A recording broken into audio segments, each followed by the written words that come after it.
And we're good. This is the meeting of the Pulaski County Election Commission. All members are present. I call this meeting to order. The first item on our agenda, can I be heard? Okay. Can I be heard? Okay. The first item on our agenda is the Pledge of Allegiance. Would anyone in the audience like to start us off? Any more guests? Somebody call you out. And now we go ahead. Pledge allegiance to the flag of the United States of America and to the republic for which it stands, one nation, under God, indivisible, with liberty and justice for all. Somebody can suggest the meeting minutes? For the commissioners that have the meetings. Yes. Any corrections, edits, changes? Motion approved. All those in favor? Aye. All right, the meeting minutes for March 3rd, 2021 are approved. All right, next item. Annual school election. I'm going to let Sean lead us. Okay, thank you, Madam Chair. So in the May 18th annual school election for Jacksonville North Pulaski, we do have one contested school zone, and that is school zone 4. There are 2 candidates that were certified to us from the county clerk, Laura Walker and Teresa McClendon. And so they will, there will be a drawing to determine which order they appear on the ballot. We'll say that Mrs. Walker is present tonight, and as far as I know, Ms. McClendon is not. Okay. All right. So we will start with the drawing. Ms. Walker? Yes. So just come up this way if you don't mind. And take your side.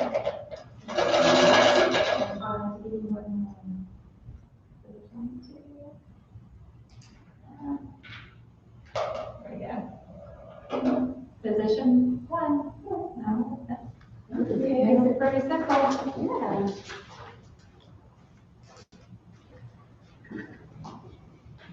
So that places Laura Walker as position 1 and Teresa McClendon as position 2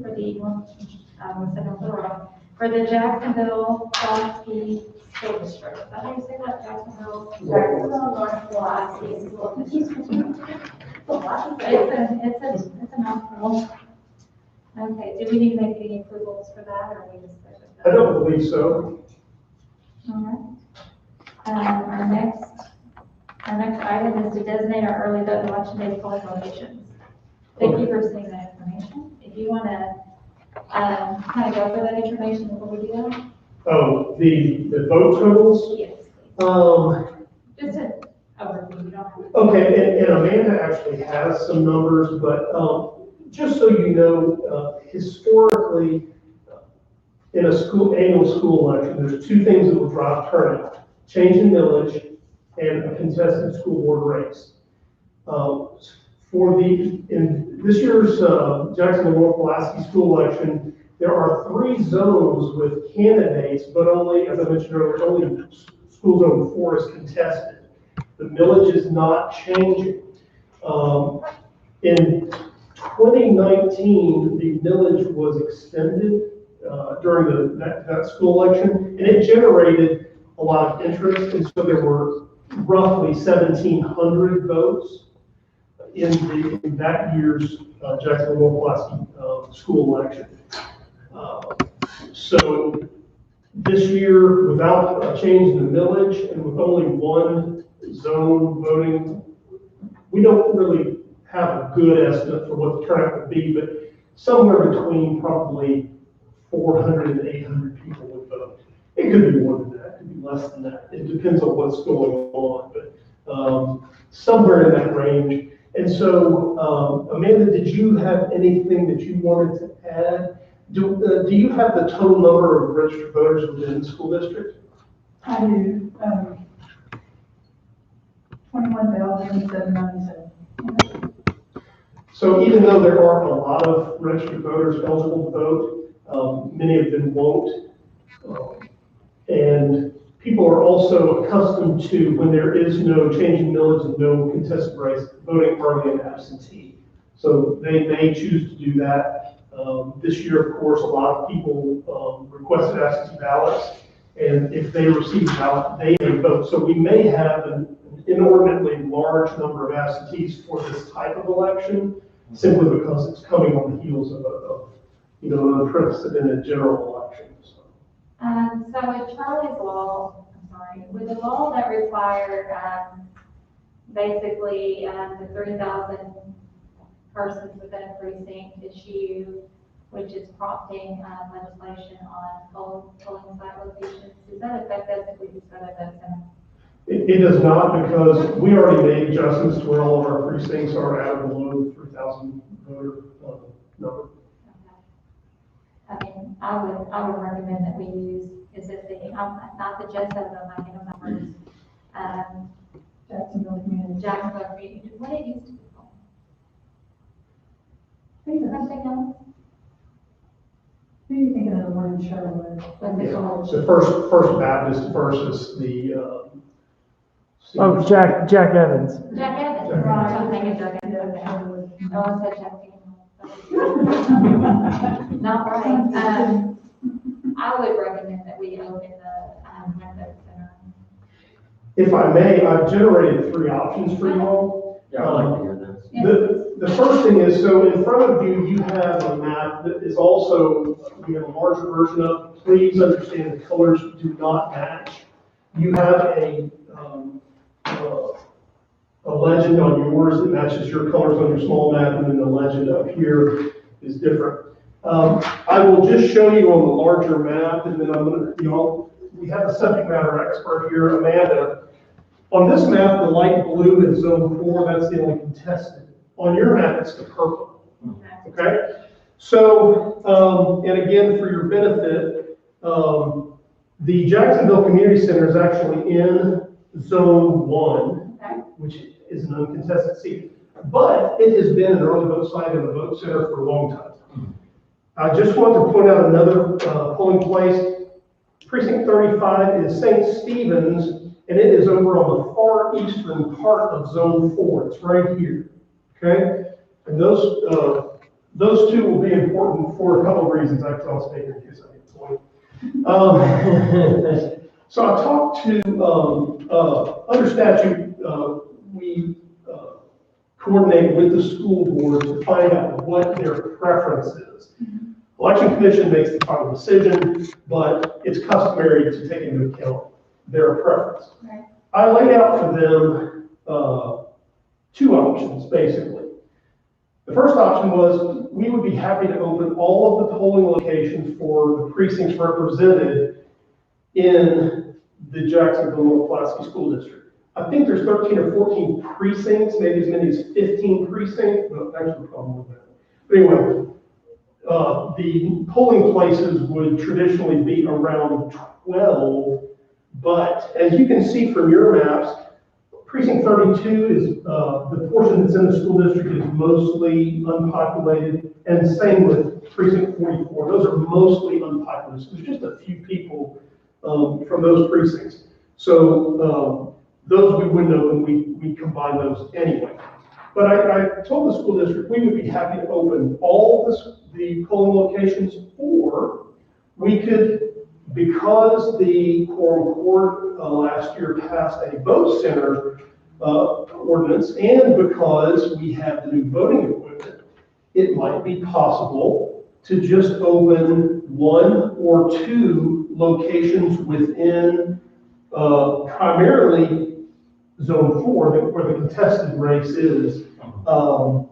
But that anybody who wanted to show up, that was eligible to vote in the school district, if they just want to show up and vote on the millage, they could also show up there, because we could run 1 or 2 places as a vote center. So the options that we basically have for you, when the school district, when I said we could open these 2, Jacksonville Community Center and St. Stephen's, both as vote centers, they said perfect. That's perfect. So that is option one for y'all. Option two would be open all the polling places. Which would end up being 10 because we would need to combine some. St. Jude is going to be closed, they're not available. We want to combine 32 and 44 as well as 48 because Harris Elementary is outside of the Jacksonville Pulaski School District. So we'd end up with 10 polling places if we go that route. So that's option two. Option three would be only open Jacksonville Community Center as a vote center. So those are the three options, and I have orders reflecting those. So whatever you all decide, we can talk about. What's the distance between Jacksonville and, you said Stevens? Between here and here? Well, one notable thing is Jacksonville Community Center is on the north and west side of or Highway Oh, that's the 67. interstate running through there. Yeah, and this is on the east side. I'm not sure. Do y'all happen to know about how far? Probably about 10 miles. Okay. I would probably be seven. I'm pretty sure it's like 7.5. The community center, there's not a really populated area there, St. Stevens is right in the middle of the neighborhood. Right. And by the way, Jacksonville Community Center is not actually in Zone 4. Whereas St. Stephen is actually in the contested zone. So that would give us something in the actual zone that's contested race. So we could have the two vote centers for early voting and the vote centers. We absolutely could do that. I mean, for the, I'm sorry, the one for the, the main one as the early vote side, and then the two for the vote centers. Yes. We just gotta make sure that's very, clear, Mhm. as vote centers are new to a lot of folks, and they get confused. What are your thoughts, Commissioner Scott, Commissioner Scott? Look, I like the idea of obviously Jacksonville Community Center. I've visited that site a few times, and I know everyone in the community knows that that's an early voting center, so there won't be any confusion there. And I do like the option of having St. Mark's. It's when it's in the zone, but then you've got both east and west sides of the freeway, so I think that's important. And then, as you said, Ms. Walker, with it, that being in the neighborhood, I think that's important to give voters that access. I like the idea too. I think that's the option I'm leaning towards as well. I like that idea too, as well. And just to be clear, we would open Jacksonville Community Center as an early vote site. Of course, we have to have this site open at ED1 by law. And then on election day, this location would not be open as a vote center, but the two up in Jacksonville Community Center and St. Stephen's would be open as vote centers. Let me back up for a second. What legal requirement is it that we open, because this is a designated off-site of the county courthouse, it's already been designated off-site. We can designate a different site to be off-site for early voting. So what requires us to have this open? So, well, the statute is that it be in the clerk's office or the courthouse. Right. So Or I designated site. I don't know how to designate someplace other than here as the courthouse site. And I think it would have to be coordinated with the clerk because it's technically their site. Right, but the county clerk, because it's here, they designated the early voting to be part of the election commission's primary responsibility when they live in the courthouse. So the county clerk can designate any other site as the early vote site if the election commission determines that they will allow it to be the early vote site. So, we don't have to do it this election, but next time we really need to look at that so that we're just not opening this site just because when we don't get any turnout for that kind of election. I think it's good just to have clarification. Yeah. So, probably in the future, we need to kind of look at that. It's unnecessary to open downtown because no one's going to be coming here to vote. And there are a few people that will vote in it here, but not nearly as many as will vote there. Right. We definitely want to clarify that going forward. If we have another tiny election and it's like, somewhere on the other side of the county and we're forced to vote over here, we just have the site designated there. Just have to think about. Okay, do I need? So you'll need a motion, and let me go ahead and give you the order so you can look at it.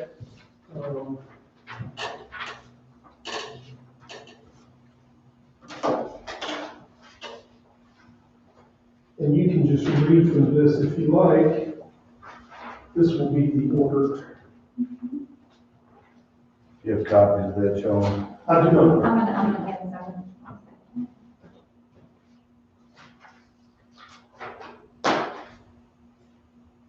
Even though I do want clarification about this site, just to play devil's advocate, me, as someone who's a Mulville resident that works downtown, it is very convenient for me, for folks who work downtown who vote here.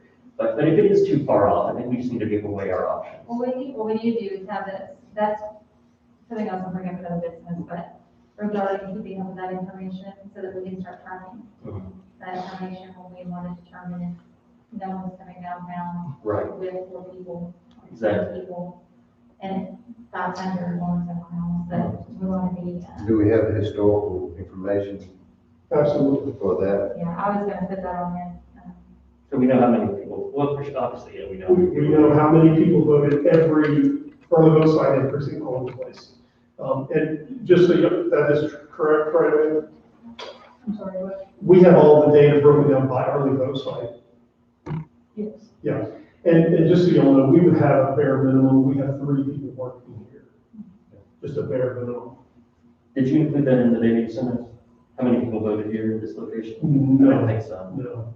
Now, my concern is what I happens, think you people closed it. don't realize there's another side and they think they have to come downtown. I think that's why I want us to start using more promotional abilities on social media to push out the election, notices.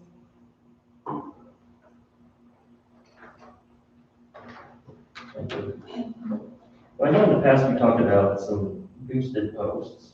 I mean, this might be a good, kind of, It'd be a good guinea pig. $10 post to. Because it's a push small out. area, I Yeah. mean, you can pick those, you could pick this area and do radius or zip code and then just boost it to that area and see, if it helps get the word I out. mean, you could do it for the whole county, just let them know it's only for these stuff, so. Just to get a feel for how we want to do in the future. I really think we need to do that, as, people do not use, publications anymore. I mean, they don't put it in the Correct. paper anymore, right? Right. It's just once a week or Right. something. So unless you have a subscription, you're not getting that information, so you have no idea. And this was, arguing about the special election issue. People have no idea there's elections. Go on, it's outside that all the time. So we just want to make sure they do. And if I may, just to that point, what we try and do, if possible, is we try and publish, when our zoning is actually in paper and electronic. So that's on Sunday. So usually our first publication date in an election like this, we try to go on a Sunday, and then the second one would fall on a weekday. So can I get a motion for approval of? Yes, we'll make a motion that we designate the vote centers for Jacksonville North Pulaski School District. Jacksonville Community Center as vote center, St. Stephen's Episcopal Church as a vote center, Pulaski County Regional Building is the early votes site, and Jacksonville Community Center is the early vote site. Second. All those in favor? Aye. Aye. All right, so the polling location order has passed. Approval of the board, sorry. This is regarding the Jacksonville North Pulaski School District Annual School Election that's held in 2021 on polling location and vote center site.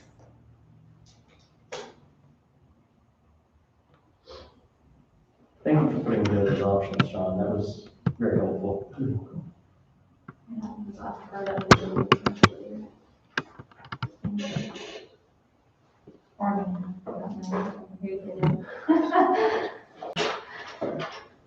Yes, thank you, Sean.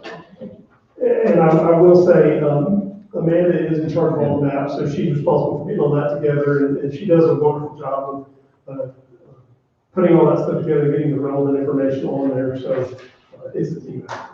Thank you. Thank you, Amanda. Like this. Uh, Okay, is there anything else regarding the school election that we need to do today? There's not, and whenever we get to new business, I'll come and do these. Okay, so we're going to other business. I did start with, let's very short. I thought I did, but it's in my book. On our election archives, we need to make sure that we're putting the notice of election in our archives with the summaries, as well as, for example, on the 2020, and I think you wrote this at the 2020 general election, we don't have all those amended summaries, and people are looking for them constantly. So we need to make sure that we're posting all the approved summaries that are amended, and then the final, and have to be labeled that way. But we also need to ensure that we're putting all the materials for the election in the same location. So we want to put the notice of election, the public location order, anything else that should go in that, so that when people are going trying to find information, and we need to go ahead and have that, and maybe not called election archives, it's called election information, or, whatever. So you also have anything current, because what happens is we put something else out and we take out the other on the current election, and then you can't find the information either. So I just want to make sure that anyone can find that information easily in one single location. I agree. I mean, that'll save the commissioners and the staff time in the long run, because people request those things. You just refer them to the website instead of having to try to find that document and send it over. That is my goal. Is- that everything is on the website. Is there a particular page on the website for the historical There information? is currently, it's called election archives. Commissioners, if I could just make a request, if y'all could maybe, give me some bullet points or, exactly what you guys would like. We can have Jody work on that and look at that. You may have some other ideas, and just a suggestion, maybe, each commissioner give their suggestions and put it together in one set of bullet points or something like that. Just so that when we start the effort, we're actually getting what you want.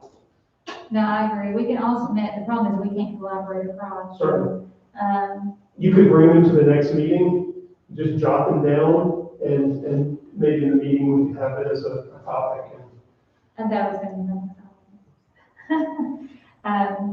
so I do want, I had a question about the website. From my understanding, we're supposed to be updating the website.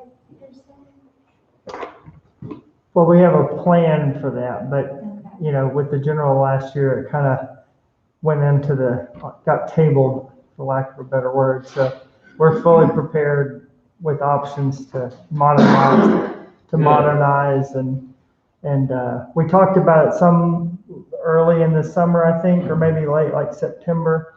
But, yeah, I'm ready to revisit that whenever you guys are. Okay, all right. Jody, I know you and I had several conversations about that, and Right. being more mobile friendly. So. Yeah, and we had, I know at least one commissioner meeting, again, it was before the election big push hit, where we talked about some options, because we want to, one of those options also, even though we're talking about the website, it involved putting cameras, in our area, for future use, for security purposes. So there's a whole lot of things we can discuss when we get. Stream. That we can stream on the website. Yes. And I do want to have that discussion with you soon. I've been working on some website stuff, and we need to make it more streamlined. We just have a lot of information that we don't necessarily need on there, but it's hard to find information, so we need our headers, our navigation bar kind of streamlined. Well, that's the biggie that for me is, we've got a plan to, it's just a matter of approving it if we want to spend the money, to make it all mobile platform friendly. So it'll scale to phones, it'll scale to tablets, and it won't just be that one ugly desktop interface where you're having to, put on a pair of bifocals to see it on your phone. At least I do, so. Well, if you could bring at the next meeting the cost, so that we could look at that. Now, is this Friday? if you can't do it by this Friday, then we can do it the next. I was gonna say, I have numbers that, again, I know they'll have to be updated, you know, everything changes. Since that was last September, I just want to be sure that we give you the correct information when I do, so. If you'll give me, maybe the meeting after next, I'll have it all together, and that way it'll be, an up-to-date and correct quote. What are our next two meetings? There's Friday and what's the other one? Okay, so we have, this Friday will be, certifying the ballot files. And that's really the only official election business, that I know of that we need to do at that meeting. The next meeting, we would appoint election officials and approve the notice of election.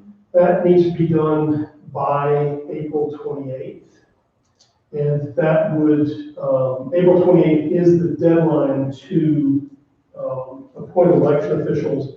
I have a kind of a question for Amanda. Could we, even though we're doing L&A on that day, would the reports be ready for the meeting that night? Possibly? Yes. Okay, so we could also certify the logic and accuracy testing, and then that way we would not need another meeting. I believe that would be the last meeting we would need for this election.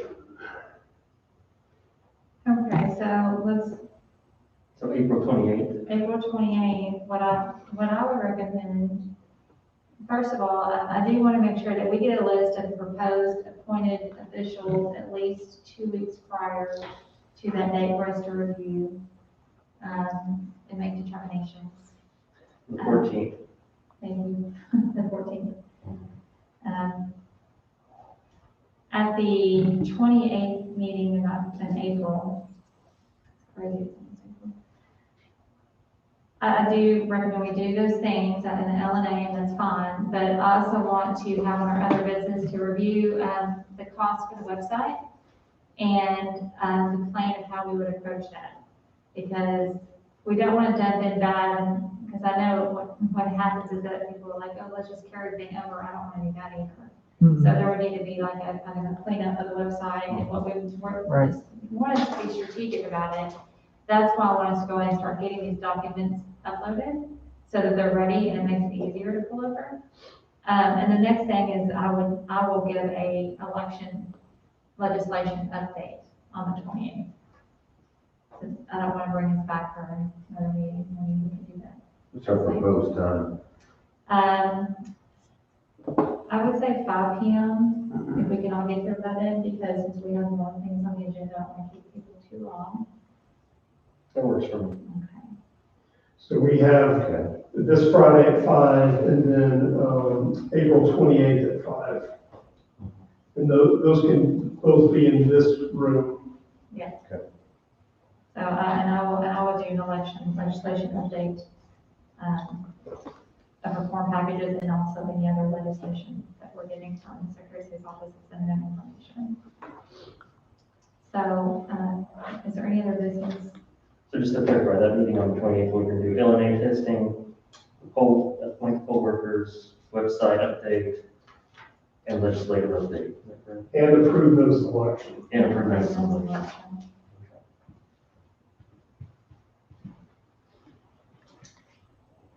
I have a question for Jody. You're speaking of a mobile upgrade or scale? Yes, sir. Would that be automatic, or with the person's visiting, would they have to select? No, it would be automatic. It would all be a back-end thing. Once we made the change, it would just be something that happened. When somebody went to votepulaski.net, if they were on their phone, it would know it was a phone, and everything would appear. The only issue you have is ours on your website. If you have too large of an image, or that you have too many, two columns or something of information, it's gonna scale that down. So it may clip off the image if you have information in that image you want. So you typically want to have like more than one image, one that's scalable for mobile, so you can switch, and then that information that in case you have to modify that with a mobile, because I saw that issue rise. But, yeah, the mobile should work. Oh, that would be so helpful, because I just think about, the staff in the field, the poll workers, commissioners were running around from location to location. People always come to me and ask me, questions, and I pull up the website, and then I'm, like you said, then zoom in, and so that will be very, very helpful. Same So thing. I really tasked the three of us and any of the staff to start doing some research on some of our, I've seen some good examples in our state, but I always like to go outside the state and look elsewhere. And award-winning websites where they, for having information it's easy to find. You don't have to click too many times. The whole issue is you don't want people to click 4 or 5 times to find information. And we need to always remember, and government's horrible about this, is we love acronyms and things like that.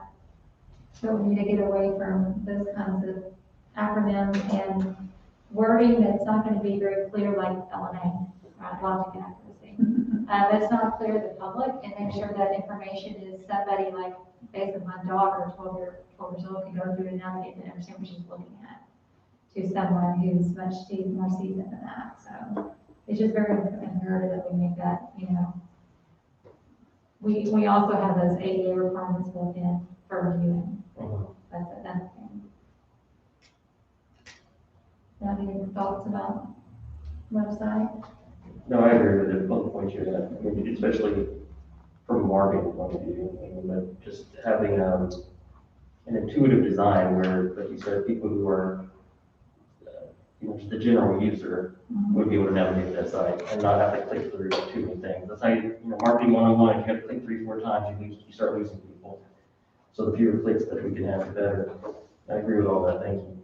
So the other thing that I would, and I don't know if this is on the, on our OneDrive yet, but it is, if we can pin this to the top, that we need the templates. We need to update these. They're we've been using the same thing for a long time. And I do appreciate you getting the agenda changed to reflect the correct agenda. I just want to make sure that we're, using color-friendly colors that can be seen in different settings, because there's some things people can't read. But especially when you're talking about things that are posted on the internet. But I want to look at our templates and make sure that we're putting everything on there that needs to be on there. We need to start having footers on the templates. So if we could put the templates of anything that has commissioner's name on it, or commission, on the OneDrive, and just point us to that with a pin to the top on the folder. We need to all three be going through that and looking at that and seeing how we can improve that and streamline those things. Agreed. Especially, I think I sent Jody a ping of the logo. So hopefully that can help, but some things like that. We have like the city of Little Rock as our background, and we don't represent the city of Little Rock, we represent the Pulaski County. So, kind of like we're giving favorites to the city of Little Rock. So just, we need to think about those kinds of things, and then some of our verbiage and wording that we've just been using and reusing. See if there's anything we can update and modify. Commissioners, if I could just note just one thing, I just want to kind of manage expectations on changes to the website. I don't know what the budget of the election department is to do this. I just don't have that information, but I think certainly the ideas that you're putting forward are good ones, and so whatever y'all come up with, we'll just have to look and see what the budgetary effect is, and if we have a budget line item, we don't really. I mean, for example, we don't have an advertising budget per se. We have an equipment budget line item, but I don't know what, how things can be moved around and things like that. So I just simply don't have that answer, but, we can look at some of that too. And we budgeted for it last year. So when we went through the entire budget, as Commissioner Scott, since he's new, we went through this. We do have an advertising budget. We have a publication budget. We have all these other software and other technology budget that can go in there as well. But we actually put money aside to make sure that we're doing improvements in the security. So those were two things that we already addressed in the budget before we sent the budget over. So we should have the funds. Again, I mean, I don't know what the quorum court approved, so I just don't know that. We But could we get can it. look into it. Yeah, let's make sure that meeting, we have that information of our budget allocation. And of course, we get multiple bids, Right. I'm saying a lot of these things we discussed are just design elements. they're designed, they're not costly. No. I really wish Pulaski government would change it from .net to .gov. That would be great. Do you all have minutes? Nothing for me. Nothing. Did you get your manual yet? I have not. Okay, Sean was going to work on that for me. okay, all right. Anybody else have anything? Sean, maybe? So our next item is public comment. Do you have any public comment? Not tonight, not on the YouTube channel. Public comment? Okay. All right. Do you have anything? Nothing for me. Okay. All right, then, again, our next meeting is this Friday, which is the 12th. It's at 5 p.m. in this room. You already have everything that you need for the agenda, correct? For the Friday meeting? Yes, tonight was the last thing we need. We've got candidates, we now have polling locations, and so we can code the election and set ballots up. So I don't think I need to send you my agenda, since we have things done. No, unless you want other items on the agenda, but you can always include it with the business anytime. I don't think I have anything else. And of course, commissioners, if you ever have any items that you want to add to the agenda, please submit that information to the agenda. The chair may set the agenda, but y'all can always add to the agenda. Well, if that's all, and we're adjourned.